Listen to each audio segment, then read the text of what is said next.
Speak. I'm your co-host, the J.R. Stewart. And I'm your co-host, Tommy D. Duncan III, otherwise known as TD3. It is Wednesday night, March the 25th, 2026. And if it's Wednesday night, Return the Black Man Speak.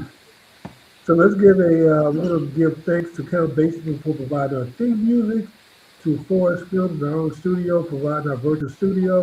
If you haven't already, go ahead and hit that like button, notification bell so you're notified when new shows are uploaded, which is every Wednesday at 9 p.m. Central Time. And if you're watching the show live, invite a friend, a family member, a friend, a co-worker, or a neighbor, so you guys have something interesting to talk about for the rest of the week. That being said, Tommy, what we do best is just bring news and information and our views and opinions to social media. Um, what say you? Well, let's turn it over to our news director, Tommy D. Duncan the third, not to be confused with Tommy D. Duncan the second, which I hope is in speedy recovery. And what say you, Thomas? What story do you have for us tonight? well, hey, we have got some interesting stories, of course. Now that we'll get to it first, we're going to talk a little bit about March Madness. Sweet 16 is coming up this weekend, so we've got to talk about who's left in the men's tournament. Maybe we get to the women's tournament and get our predictions in for this upcoming weekend. And, being from Texas, we could not go this week without talking about a little interesting drama going on in Houston with the Rodeo Okay. and live show over the last month. Of course, the ongoing war in Iran and is kind of having on our country.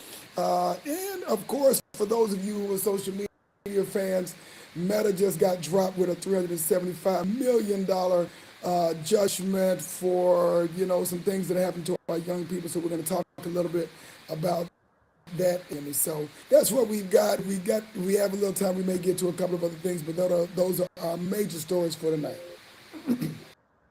Okay. So yeah, a couple of condolences that we uploaded a video, but I don't know if it's going to process enough time for us to show the video.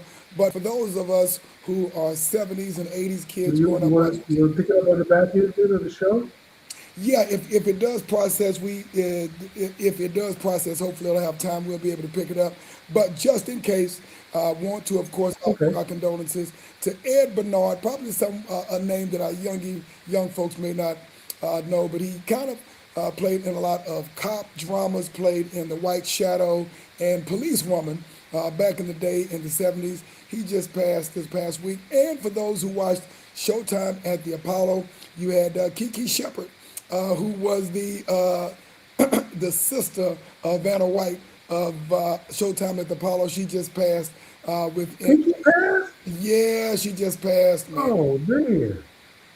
So two folks, man, that we definitely want to offer our condolences in the entertainment industry. We want to offer our condolences to their family, their friends, those who love their artwork and everything that they did.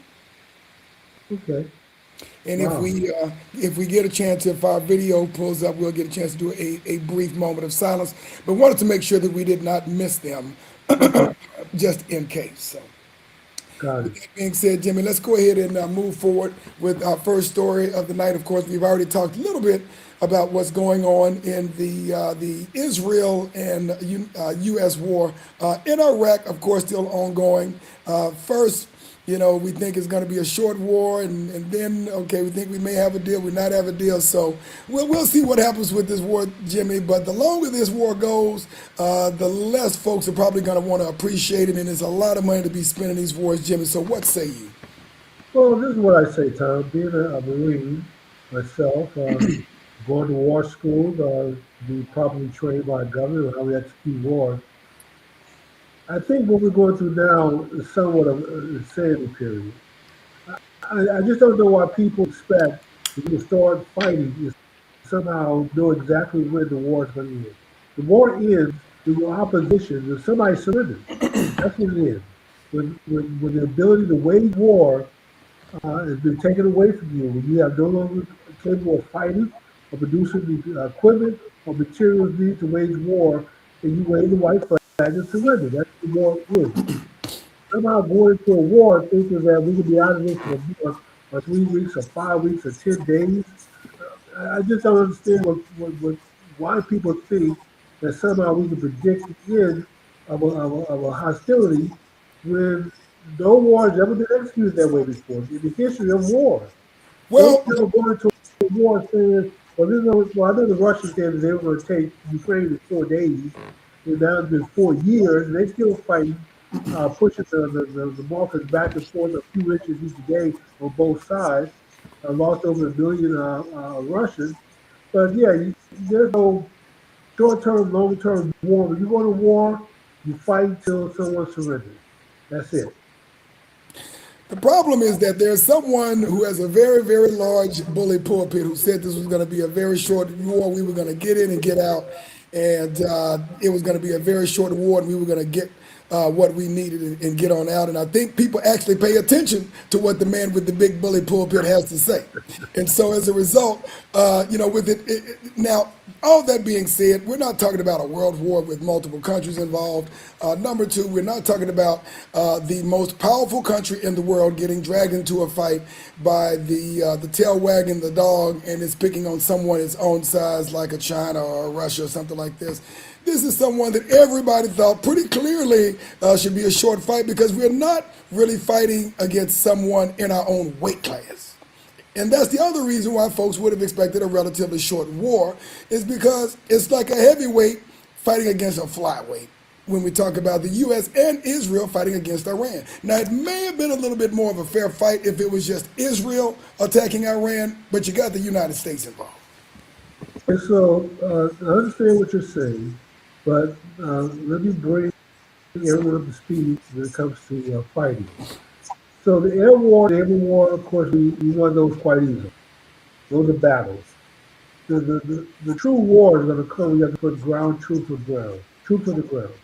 You have to start going door to door, building by building, dugout by dugout, to root out your enemy. And that's when uh, the best M16 going against a cheap AK-47 are pretty much on equal ground at that point. So once again, I mean, the president may have come out and said that this is going to be a quick war, and basically, I think what he meant was that we were going to be able to take away most of their capacity to wage war and fight real quickly, which we've done. But like I said, it's not over until someone surrenders. If you look at what happened with Iran, when the Russians went into Afghanistan, anytime a nation invades another or Ukraine, whenever you go in and try to occupy a nation, you can do all the fighting you want from the air, you can do all your fighting you want from the sea, but it's a whole different battle when you have to get on the ground and start knocking, go door to door to root out your enemy at that point. Just imagine if the United States was invaded. If they got past our Navy, our Air Force, and everything else, and actually pushed up on our shores, we have 700 million, we have more guns in this country than people. Agreed. In whatever military you land on our shores, trust me, everybody was putting out handguns, AR-15, whatever shotgun they have, and taking shots at whatever army decide to invade our country. And it's going to be pretty much the same with Iran, that even non-military combatants who have weapons are going to try to resist and fight back against the invasion. So until Iran waves the flag, that may be in a few months, that may be a few years. But we need to be ready to stay until surrender is achieved. Because if you don't get a surrender, you embolden the enemy to rebuild, to reconstitute their military, and really act up even more than they were before. And eventually, somebody, your grandchildren or your great grandchildren, are going to go back into that theater and fight them again. So it's best to go ahead while you're there, to wrap it up now, make the sacrifice, whatever sacrifice you have to make, get it done, and be done with it. So we don't ever have to go back there again. I don't know that that's going to happen when we say never have to go back there then, because we've kind of had those conversations with some folks before, and the reality of it is I don't think that the United States public has a appetite for a 1 or 2 year war with Iran. And it's primarily because gas prices are high. When gas prices are high, because oil is high, then everything else is going to be high. So I quite frankly don't believe that the public is going to have an appetite for a long and or protracted conflict with Iran. I'm anticipating that folks are going to probably want this to stop pretty soon. The other issue that we've got is that there is really not a very clear objective with this war. It does seem to change from week to week. And so, folks, quite frankly, don't know why we're at war with Iran. Some people have an issue that they feel that Israel, quite arguably, dragged the U.S. into a war that it didn't necessarily need to be in. And when it starts impacting prices at the grocery store and at the gas pump, the longer this lasts, the worse it's going to be politically. So let me address the gas prices, Tom. Under 8 years, Barack Hussein Obama, oil prices for 3.5 years, you count these days, 3.5 years, over $100 a barrel.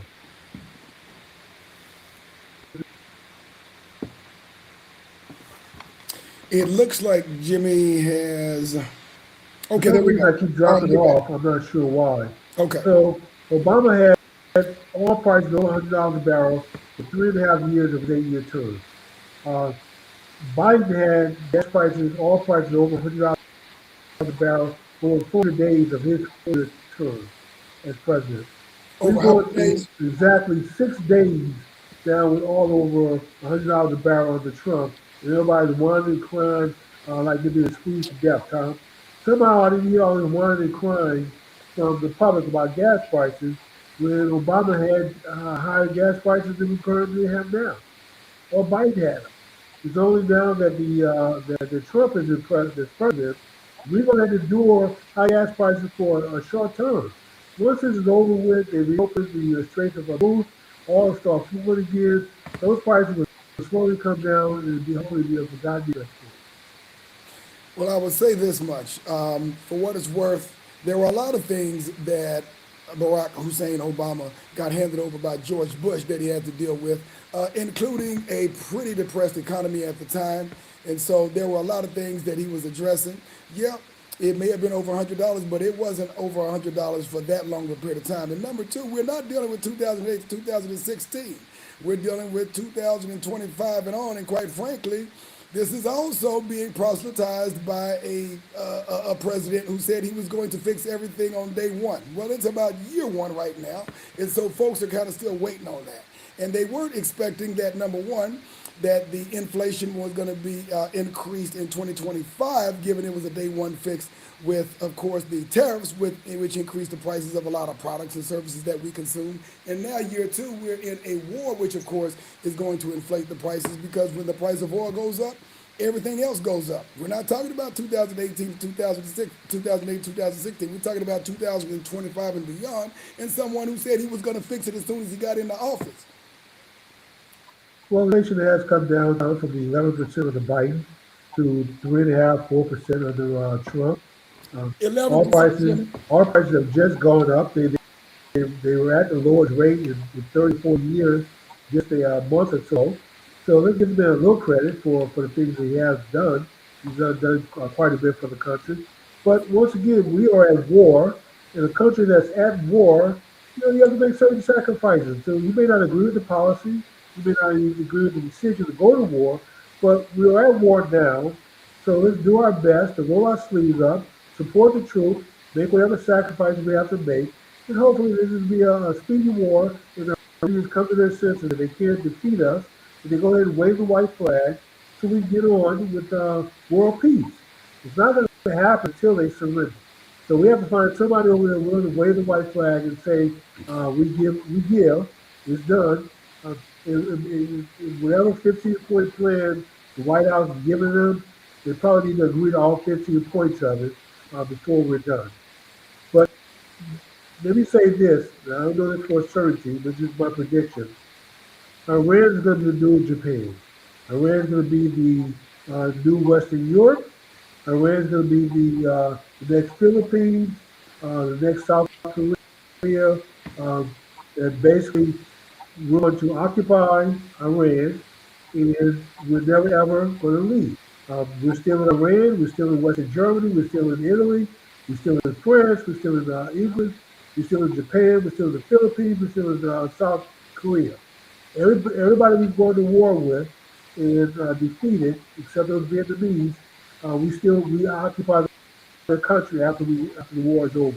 So Iran will suffer the same fate that when they surrender, they're going to have to agree to share all revenue with us so we can rebuild their country and for military bases to be put up there to protect the people and the law and to keep them from acting up again against the mullahs and the imams and whatever new ayatollah they decide to elect. That's my prediction. I don't know that for certain, but we'll see if it proves to be All true. right, we will definitely see what happens as we move forward with this war, and hopefully it will not be a long and protracted war, especially for the economy. Yeah, it's time to Now, go. We now, want the now, gas now, we- price now, to come now, down. I We will, want you now, I paying too will much say at the this. pump. Now, I will say this. There is a very small cadre of people who make a lot of money when it comes to the war, but quite frankly, is usually not the working people in the working class of the country. It's not. It's But never. but but wars are very profitable Yes, they for, are. for a very small elite class. Well, we have what's called a military industrial complex. Right now, all those munitions that we're expending have to be replaced. All the equipment that's breaking down needs to be fixed. Uh, and so, yeah, that's one. And then, of course, with the oil companies, even though we have 4 months supply in the pipeline at any given time, as soon as something happens, they raise the price right away. And like I said, it won't become critical for us or the world for at least 4 months. So they raise the price right away to make their money, and then once the issue is resolved, the prices slowly come down. I mean, they raise they increase 50 cents to a dollar right away, but then when over with, start reducing by pennies every week. So it's going to take a long time for those prices to come back down. So, but yeah, that's how they make their money. And at the end, when you add it all up, Tom, it'd be billions of dollars more profit in their bank accounts when this is all said and done. And a lot more of national debt because somebody's got to pay for this as well. Our kids, our grandchildren, our great grandchildren, all this $40 trillion is going on their back, unfortunately. And that's not. So anyway, talk about our next story. All right, next story we need to discuss, and a little bit more of a business story. We'll talk a little bit about Meta and this judgment that they just got slapped with from a New Mexico court Pow for pow. $275 million. And we've talked a little bit about this story between Meta and Google and some other actors out there, where they sent them to court because, quite frankly, they built a product that has become very addictive to young children, and quite frankly, you've had children who have committed suicide. You have children who have actually hurt and or killed their parents because of things that were actually allegedly suggested by their platforms with chatbots, Jimmy. And quite frankly, what the court is saying is that Meta did not do enough to protect our children from the bad actors on the back end of these systems that actually cause mental health and damage to a lot of our young children.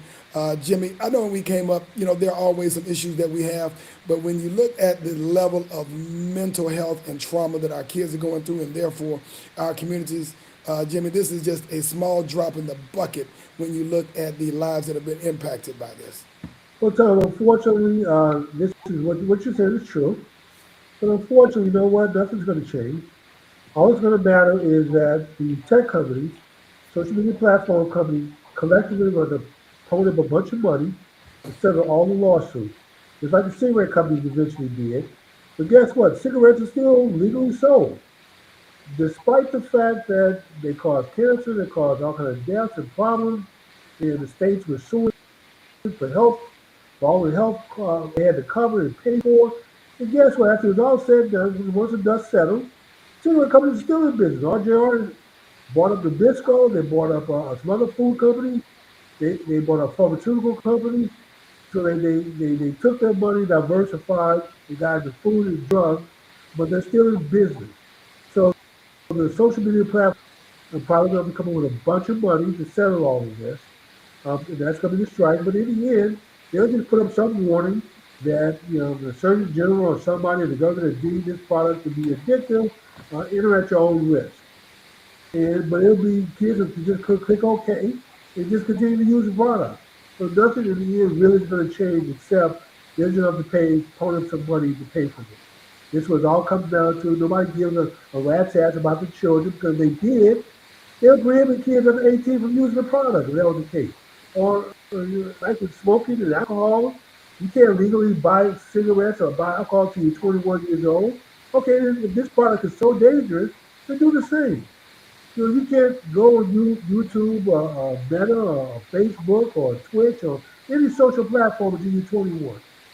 You got to prove that you're 21 to enter if the product is that dangerous.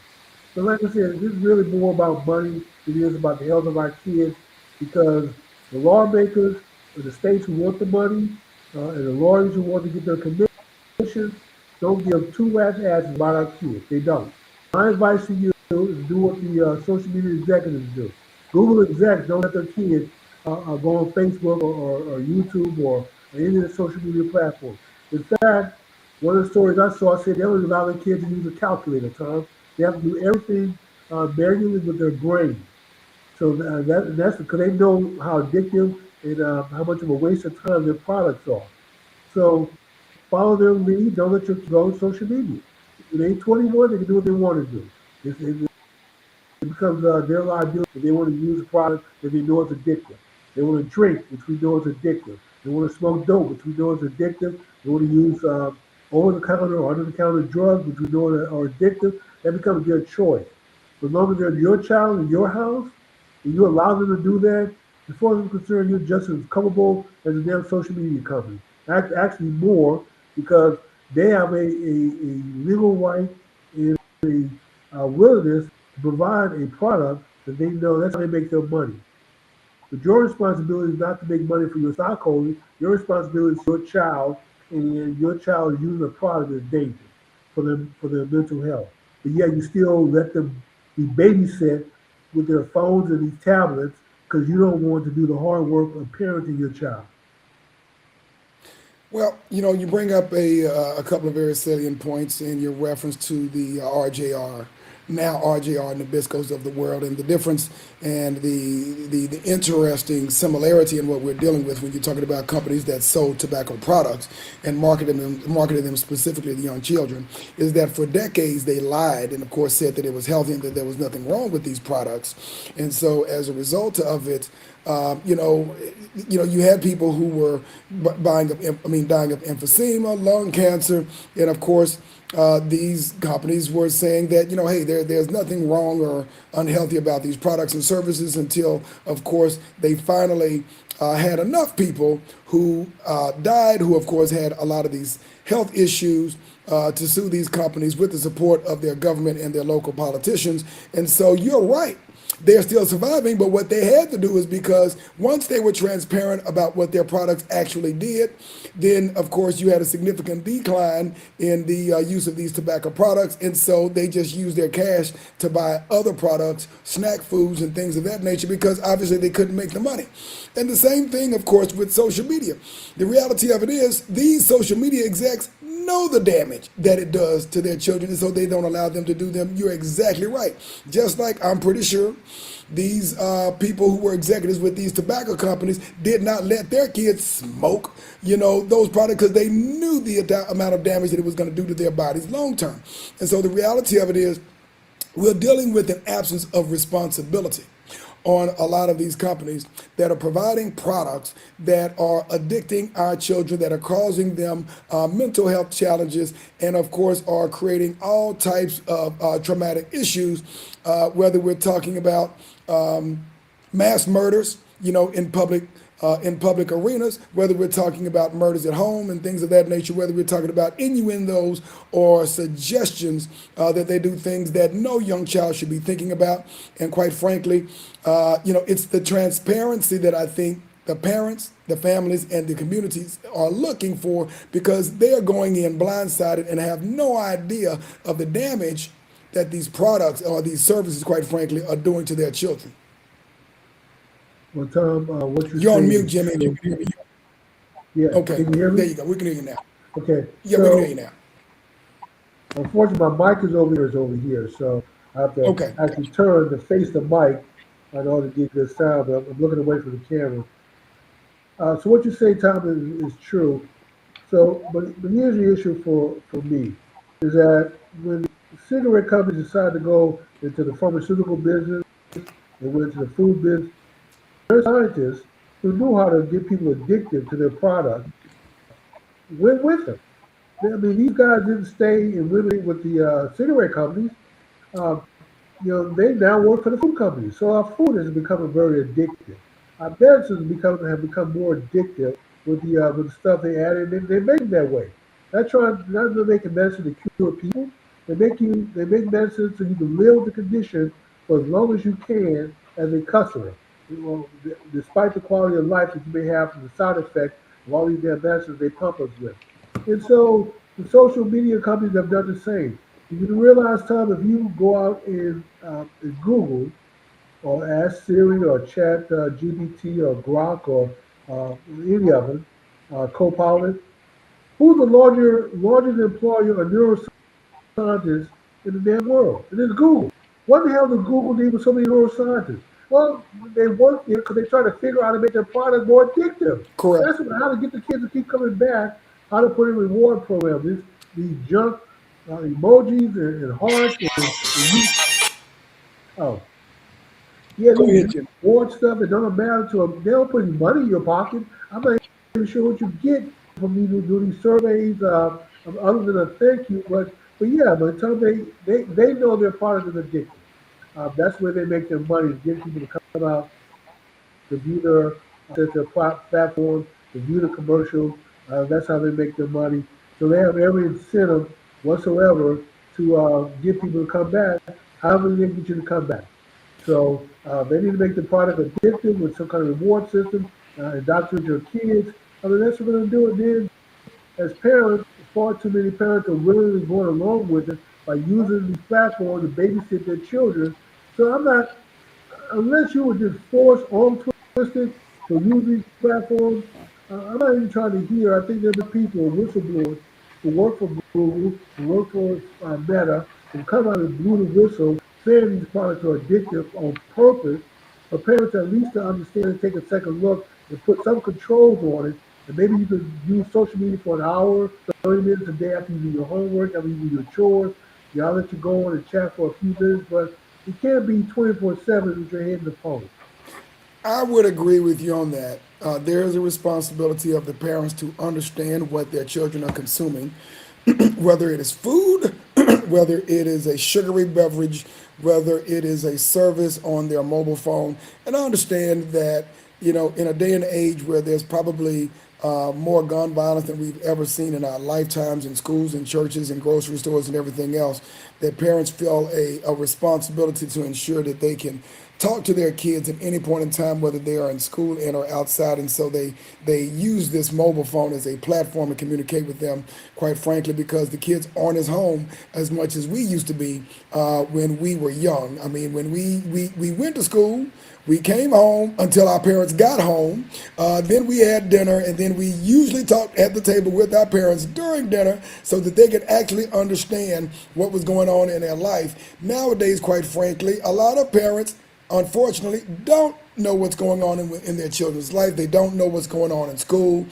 because they have replaced that engagement with their children and or their family members, some of them adult of that matter, with this mobile phone. And quite frankly, Jimmy, I don't think it's going in the right direction at all. But for parents who do have a concern, you do have a responsibility to understand what your child is consuming, regardless of what that product and or service is. And this is no different than that. Of course, Meta and Google and or, quite frankly, the new services that are coming out with AI, they're not going to tell you any potential harm or damage that's going to come. It is going to be your responsibility to find out for yourself and to ensure that your child and or your family member is protected from that. And quite frankly, when it comes to mass media, the less the better, because we understand that, to your point, these extremely well-paid and smart engineers understand what this media, what these food products, and what these beverages, what caffeine does to your brain and does to your body over the long term. Because quite frankly, Jimmy, I know this is a completely different conversation. They are not trying to pay us all the Social Security money that we're owed. They want us to die early so the government can keep that money that we're putting into that big pot that we're expecting to get once we retire. So, and all That's why they keep that, raising the age, Tom. If they exactly, get you if they get you to die before you're 67, but keep you as all these pills and medicine, it's a win-win for everybody. it is. It is. And so, again, that's what big business pays our legislators to do, to create legislation that is in their best interest, not your best interest, so that they can continue to make money hand over So fist. if people start living longer beyond 67, they'll just raise the age to 70. They'll just keep raising the age till you have a point where people are dying before they collect their money. Hey, let's say one more thing, Tom, before we move on. We talk about the schools. I was just having a conversation with my sister-in-law, who's a retired educator, and she was telling me how they would have the parent teacher conference, parent teacher. They have those meetings. How hardly any parents would show up, and that the school or the district would incentivize or encourage the teachers to go to football games, basketball games, and baseball games to catch parents in the stands to talk to them, to have a meeting with them about their child. And I'm like, Kay, you gotta be kidding me. Surely the school district did not ask y'all to go to on your own time now, on your private time, to go to sporting events to catch parents. But yes, that's what they were doing down. They still be doing it in DISD, was all I know, Tom. But that's just how much parents prioritize good education. They put sports over their children's education, and they put these platforms over their children. So this whole thing got to be totally turned around, and parents got to understand how dangerous these platforms are. You take your kids on social media. No email accounts, no chat boxes, no AI accounts, nothing until they're 21. Then when they're 21, you can let them decide. How, Jimmy, are you going to prevent kids from having an email account, a social media account, and or all of these platforms until they're 21? Okay, well, you know what? We don't want to provide the phones. Last time I checked, these kids don't have jobs. The parents are providing their Oh, I phones, their know, tablets, I and know. computers. So you need to put on the safeguards, put whatever software you need to put on the phones and the computers and the tablets to safeguard your children. The password is something that you own, not them. And on top of that, as far as these phones, I'm okay with going back to beepers, Tom. Let's go back to beeper technology. If Not, your child need not a big. huh? Yeah, going back to beeping. So when I beep you, you go find a phone at home and call me back. Or you go into the office at your school and you call me from there. But they're showing me when I'm at work, you should be at home or at school. That's it. You don't need to be anything. You need a phone at your disposal like that. So if we have to go back to beeper technology, let's go back to it. All right, let's go ahead and You go up. 21, use your cell phone. I got you. All right, let's go ahead and go to our next story. We've got about 25 minutes left on the show. Jimmy, I'm not a rodeo guy Neither am I. at all, but I've got a lot of friends who, have farms. I mean, the closest I had was going to see my grandparents and my aunts and uncles who lived out in the country, and of course, they grew their own vegetation. They would barter with somebody who had a farm to get meat and things of that nature. Anyway, all that being said, this past weekend there was an interesting story that came out about the Houston livestock and rodeo. This that came out this past weekend, I guess I would say it hit the hay.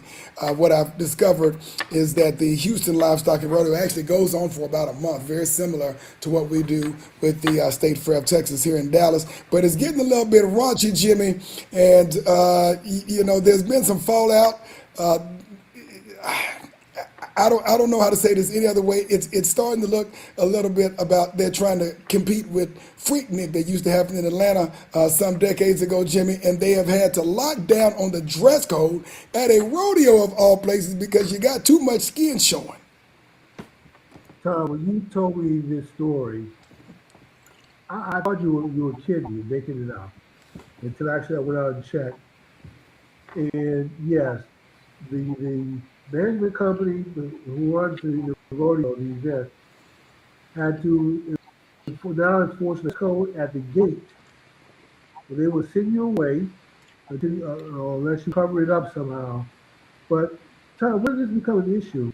When does it become everybody got to be walking around with Davy Duke shorts that are so damn high up on their ass that your ass is showing? And Cheeks. then men are walking around with their pants hanging, sagging, and everybody just want to have to show their wares. Now, Tom, it'll be different, I guess, to some degree, although it will still be indecent, but maybe make it slightly better. If these indecent people were healthy people, it's always the most unhealthiest looking people that are doing this. Come on. Nobody wants to see all this cellulite and rolls and rolls of extra skin and fat and blubber walking around and 100 pounds of spandex with 300 pounds of body stuffed into 100 pounds of spandex. It is not an attractive sight, Tom. That is something you keep to yourself. And then all these folks that are walking around, young ladies, with your ass all out and thinking it's not cute. Not at all. Especially in a place where people are bringing their kids. Families are going. It's supposed to be a family event. And that's People the issue. are half naked. This is cute. And that is the issue, Jimmy, is that this has traditionally been a very family oriented, kid friendly program that people can come out, have a good time, get next to nature, and something that's just kind of fun. But over the years, it's gotten a little bit raunchy, Jimmy, and I think that the folks have just had enough of it, and so they've had to make some changes, Jimmy. And I know you were talking about some folks with some stuff sticking out, Jimmy, and I don't know if you saw that, Jimmy, but This is what I'm talking about. Yes. yeah, exactly. And I'm like, I just don't understand who told them that was appropriate for a rodeo. Or maybe they just didn't care, and that's just where they want to see and be seen, like they're at the club, because people are wearing club attire to the rodeo.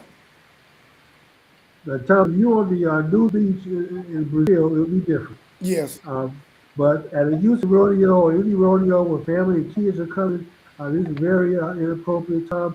So let me just say this, Tom. You look across the landscape. This is what I learned when I was a teenager. True to it, that most decent people don't want to be around indecent people. It's not a matter of color. When I look at those white folks up in Minnesota, Ohio, and Maine fighting to support the Somalians who are stealing billions of dollars from this country, but they go out there in 10 below temperatures and fight for them. They're fighting against ICE. They're taking bullets for them. They're losing their life for them. But Tom, those some don't identify with black folks here in America. In fact, they say they are dark skinned Caucasians. They don't identify with black folks here. They don't want to be associated with black folks. And guess what? Because of that, white folks love them to death. I mean, literally to death, because some of them put their lives on the line and be killed in support of Somalians. What we have now, Tom, I'm just gonna have to come out and say it. I'm not a big fan of this word, but it's not sacred to me, so I don't say the N word. Basically, just bigger culture and bigger thinking. And we have far too much of it. I don't care what color you are. If you are of the nigger culture, nigger thinking, nobody, decent people don't want to be around you. I don't care what color you are. When white folks that they'll call crackers came to America, the folks up north who knew how to read, were working hard, decent people, didn't want to be bothered with them. These were uneducated, ignorant people from Scots, from Wales, all parts of England. They came to America. They were ostracized. They were pushed down to Georgia. They were pushed down to Florida, Mississippi, and Alabama. That's where the cracker nation came from. And unfortunately, black slaves being too close to poor white folks, crackers, we pull out of their cracker ways. Like jumping on the broom, you think is an African tradition, it's not. That's a cracker tradition. That came from England, from the poorest folks in England who signed their names with X, couldn't read. This is where a lot of the nigger culture come from white crackers. So to me, they're one and the same for most part. But really, if white folks didn't want to be around other white folks who exhibit this kind of behavior, they certainly don't want to be around black folks who exhibit this kind of behavior. But what it boils down to, regardless of color, decent people don't want to be around ignorant, indecent people. Period. No matter what your color is, it's not a color thing. It's not a race thing in America.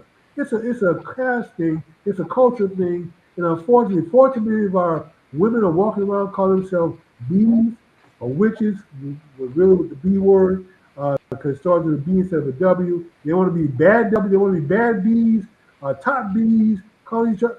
You know, our men are thugs and pimps, want to be and gangsters, ended up in jail, emotional hiding. So all this decency has to stop. At some point, I said enough is enough. Reclaim our culture.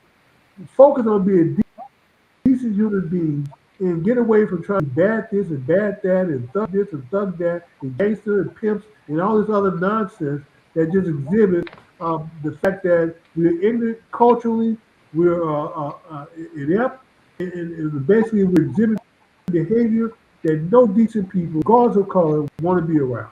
This is an embarrassment. I mean, enough is enough.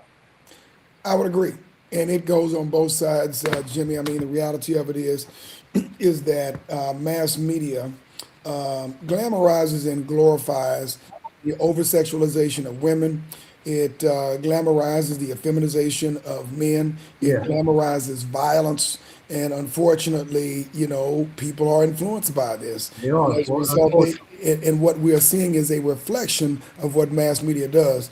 And, we actually have to protest, fight, and, quite frankly, write our Congress people and tell them, hey, because there are certain cultures, Jimmy, I'm not going to say by de facto you don't see, but there are just certain cultures that you just don't see this behavior and or this type of illustration of over hypersexualization, over hyper mongrelization. I'm not going to say you never see someone of Asian culture that, but it's rarely seen in the Asian culture because they have obviously a great deal. They do things very quietly, relatively conservative, in terms of how they do things. And quite frankly, as you and I both discussed, at this current time, they have the highest per capita income by household in this country. yes, One, they because of do. course they're more likely to be an entrepreneur than anyone else, but they also have maintained their culture from a lot of their a lot of their native countries intact, and they have not adopted the Western practices that other folks have adopted that have mongrelized many cultures. And tell me, the other little dirty secret is they have the largest group of illegal immigrants in America. Facts, But nobody cares. Nobody cares about facts. even if they're illegals. You don't see ICE raid the Asian neighborhoods, rounding up Asians, 'cause nobody cares because they work, they keep their head under the radar, and all their kids do is go to school and mess up the grade curve. So they're doing their best to assimilate into our society and work and send money back home. But everybody else who's not fitting into America, not trying to assimilate, not trying to learn English and be decent human beings, okay, let the government round them up and deport them. I don't care. But the disindecency among our group of people really needs to stop. We need to take a close look at what we're doing and who's influencing our kids and get into the head. And as a group of people, we just have to say enough is enough. And that this is not cool anymore. And this is not acceptable anymore. Using derogatory language towards each other has to stop. We need to lift up each other, praise each other as best we can, and encourage each other. You're not going to be, I don't want to hear this kings and queens nonsense like every black person is the descendant of a king or a queen when you're walking around with your pants hanging off your ass, or you had the rodeo or state fair with your Daily Duke shorts so far off your ass and your ass is showing. I You're not mean, talking. You're not talking about that, are you, Jimmy? even that, she even got some strings hanging downtown. At least she's a little more fit than that first picture you showed. But still, that's still unacceptable too when you have kids around. True. And that is a reflection and an influence on young girls as well. And so, if you're a father out there with your daughter or daughters, you don't want to. normalize that type of behavior, because then they're going to be wearing that to school next week. They're just going to put their little short, or their little miniskirt in their little book bag. They're going to come out. They're going to go out the door with some jeans and a little shirt on, and by the time they get to school, they will have completely transformed. The time I've never been a big fan of strip clubs, but I've been to a few, maybe 3 or 4 times. In all honesty, Just, I've been you that said many, you said 3 or 4 times. 3 or 4 times, just on one hand, 3 or 4 times. In three of those, I was dragged. I think only once I've already just gone because I wanted to go. The other 3 times, I think I went with friends. But that's the kind of outfit that you would expect to see a stripper wear. Agreed. You know, I mean, that's a stripper costume, and you out in public with it. Now, unless you peel out the clothes and somebody's making it rain and throwing $20 bills at you, that kind of those type of attire, you keep private into your bedroom between you and your significant other, or just wear for yourself. You don't wear it out in public, especially at the with their families, kids, and young ladies who can be highly influenced by thinking you look cool in it. True that. So, it'll be interesting to kind of see what happens. I think the livestock and rodeo is over with right now, but there was a lot of drama going on out there. In addition to a big fight that some of the young folks got into there. I mean, just total foolishness. There was a big fight out there. I think outside of the stadium. They actually have the rodeo inside of the football stadium, and then they kind of have like a fairground on Fairground the outside, outside yes. of it. So it was just just unfortunate foolishness, Jimmy. And Do you have a clip of the fight? Because I think I uploaded it.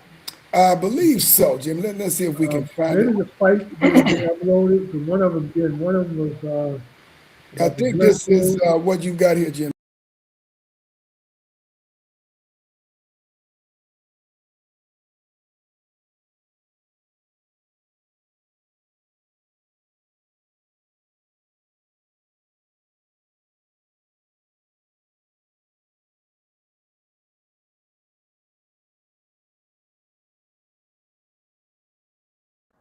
Okay, I don't think I captured the sound. But Yeah, Tom, for they're whatever eating reason. cotton candy, hot dogs, and funnel cake, enjoying themselves, and you out there kicking, punching. I mean, this wasn't going to come to basically you have to bar black teenagers from actually coming to any public event because you don't know how to act unless you have a guardian with you. True, but this is the other thing, Jimmy. When things like that happen, bad things have a tendency to follow it because, usually you're going to have somebody out there, even though I know they probably have metal detectors and the ones, unfortunately, when stuff like that happens, a knife comes out, a firearm comes out, and somebody can really get hurt. But Tom, not, you just if you don't even if there are no firearms involved, just the fact that there's a mass fight going on, you have stampede. You know, people get to running, you trip and fall, people are stepping on you. You can get seriously injured. You're not even involved in it. You're trying to run away from it, and you can't run fast enough, or you trip and fall, and hundreds of people just step over you and they're trying to get away. So this is a very dangerous situation, and unfortunately, I don't think anything's going to happen to these kids who caused this. But it's basically going to get to a point where decent people are just going to say, you know, well, we're sick and tired of this nonsense. And right now, they shut the carnival down early. Just okay, we just gotta shut it down, close it down. And for people who were there to have a good time, minding their own business, they're the ones who are cheated out of the experience. True. Especially if you just came in there right before this happened, and then they're kicking you out, they're closing the fair down, closing the rodeo down, and kicking you out. Well, your money just got wasted because they're not giving out refunds. Last time I checked, Agreed. You're correct. All that being said, we definitely hope that they can obviously enhance security out there, make sure that they enforce, what they feel is in their best interest to ensure and keep this, being a family friendly atmosphere, and keep the stripper stuff in the strip the club. stripper attire. Yeah, the stripper attire in the strip club. I agree with you, Tom. All right, Hey, Jimmy. We got a few minutes left. You want to get to Yeah, let's the go ahead and tournament? get to the Sweet 16, Jimmy. We are down to the Sweet 16 for those of you who are following college basketball. This is where we are right now. I got my pad and pen, Tom. There we go. We got, I'm ready to capture the picks. gotcha. So we've got, let me see, we've got Duke. Your Duke is playing, what is this team in the upper left corner? I'm pretty sure you know who it is. St. John. St. John, you got Duke and St. John's, you got Michigan State and UConn, Iowa and Nebraska, Illinois and University of Houston. You've got Arizona and Arkansas, Texas and Purdue, Michigan, Alabama. Oh, Alabama's up there. And then who else is this up here in the lower right hand corner who I cannot see? Um, Tennessee and somebody. Sienna. I'm not exactly sure. So I guess what we need to do is figure out what our picks are, Jimmy. And I'm gonna be honest with you. I have not seen all of these teams play, so I cannot speak for all of them. I've seen a few of them play. Let me close my screen for a second just so we can see what that is. Oh, bring it back. Okay, I'll bring it back. Okay. Um,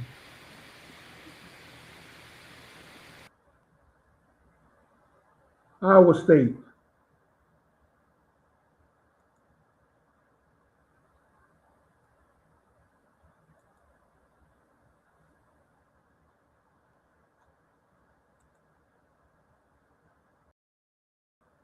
Okay, Tom, where are you?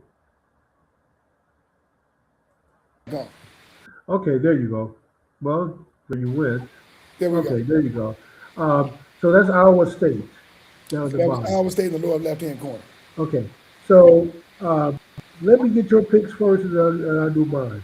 All right, Who do you? let me go ahead and pull them back up. And Okay, then there we go. I like that. Okay, so on the first one, I'm gonna take Duke. okay. I've seen them play, and I don't think they have a shot. You know, I'm going to go Michigan State and UConn. I'm going to go with UConn. Oh, UConn? Yeah, That's a safe yeah. pick. Iowa and Nebraska, you know, I have not seen either of those teams play, and so this is going to be a toss up. I'm going to take Nebraska. Okay, Nebraska. Uh, Illinois and U of H. I've seen Illinois play. I've not seen U of H. I'm going to go with Illinois on this one. They've got a very long, tall, athletic team out of Illinois, so I'm going to take Illinois on that one, even though I've not seen U of H play. And actually, I probably would be rooting for U of H because they are the Texas team, but I've not seen them play. But Iowa, they've got a pretty doggone good team. Arkansas and Arizona, I'm going to go with the number one team, Arizona. Texas and Purdue, I'm going to go with Purdue. Michigan and Alabama, I'm going to go with the upset, Alabama. Oh, okay. I may have bitten myself in the butt on that one, but I'm going to go ahead and take it anyway with the rest. And then Tennessee and Iowa State, I'm going to go with Iowa State. Okay. Okay, so for me, I'm going with Duke, so we agree on that one. Um, and I'm going to go with UConn, 'cause I think UConn is going to make it to the final. Boy, yeah, and I hate to see it, but UConn got so much pedigree and experience. And just when Yeah, you count them out, they'll sneak up and win a national championship on you. So I got to go with UConn, just know their pedigree and their history. Um, and then with Nebraska and who's that, Arizona that's Nebraska and Iowa. and Iowa. Um, oh, that's a good choice. You know what? Just so we get some separation, I'm gonna go with Iowa Okay. since you took Nebraska. And then who we have next? Illinois and U of H. Oh, gotta go with U of H, man. They are scrappy as hell. Yeah, I've not seen them play. If I had seen them play, I would have probably could have picked them. You know, they're the number two. Illinois is the number three team. I've seen Illinois play, but I have not seen U of H play. Yeah, I'm picking Illinois, but I'm hoping U of H wins. yeah, they are decent offensively, but they are scrappy on defense. Okay, They're stingy. They're so scrappy, man. that's going to So be my caveat. I'm picking Illinois, but I'm hoping U of H wins. okay. And then of course I got to go with Arizona because I have them in the Final Four. Uh, and Who's next? Texas, Purdue. Yep. Gotta go with Texas, man. Gotta go with the local team. Okay. Um, and then, Michigan and Alabama. well, you know, I'm a big Alabama fan, man. So I'll stick with the basketball too. So Okay. I'll go with Alabama. So you going with Alabama over the number one Michigan? You know what? That's true too. I forgot. I think I'm going back to Michigan. No, too late. I'm putting Michigan down. You're right. I'm putting Uh, Michigan I down. did have them in my Final Four also with Yeah. Arizona and Duke. And then Um, Tennessee and Iowa State. you know what? I'm gonna go see C-Man go Tennessee. All right, good deal. We'll see what happens. We Do will. we have the women brackets? Yes, I do. I do have the women's bracket. Of course, I came prepared. So now we've got the women's bracket. Okay. We've got Connecticut and North Carolina, Notre Dame and Vanderbilt, South Carolina and OU, TCU versus Virginia, UCLA versus Minnesota, Duke versus LSU, Texas, boy, Texas boys and girls are doing it. Texas and Kentucky, and then you've got Louisville and Michigan. Let's see if we can restructure. There we go. There we go. So, all right, Jimmy, what do Let's we? go through your picks. Well, you know what? Unfortunately, let me see. We got You this. lost some of it. Yeah, it was better before.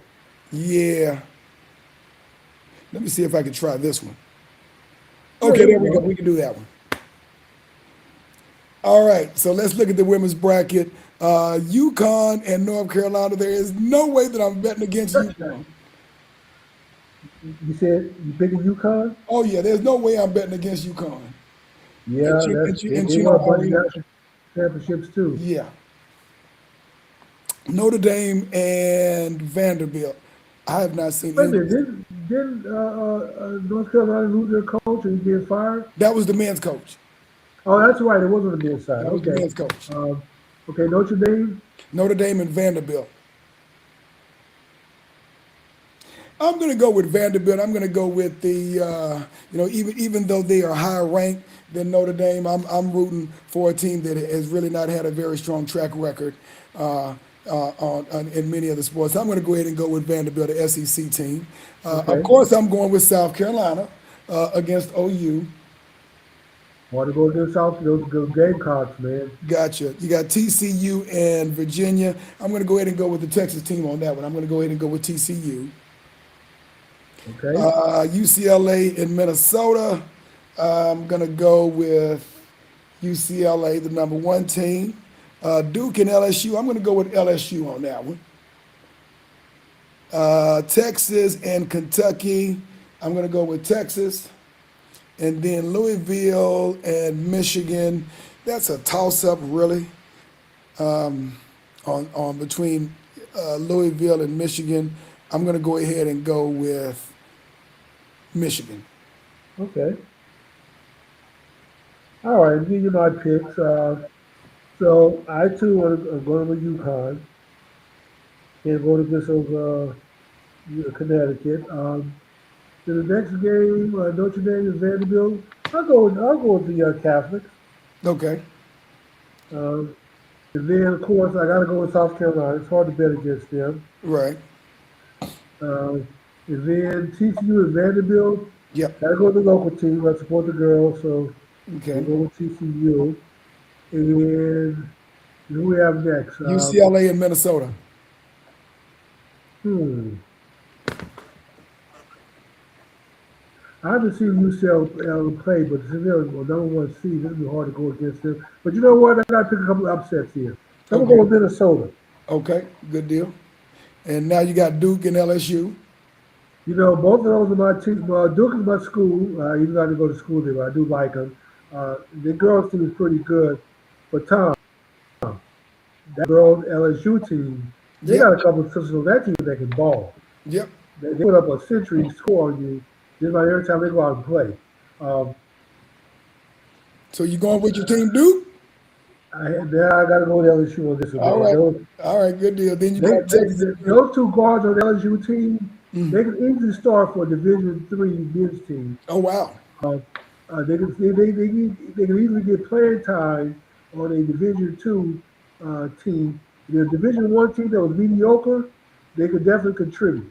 But Gotcha. they are really good. So yeah, I can't. In fact, I got LSU to win it Oh all. wow. Okay.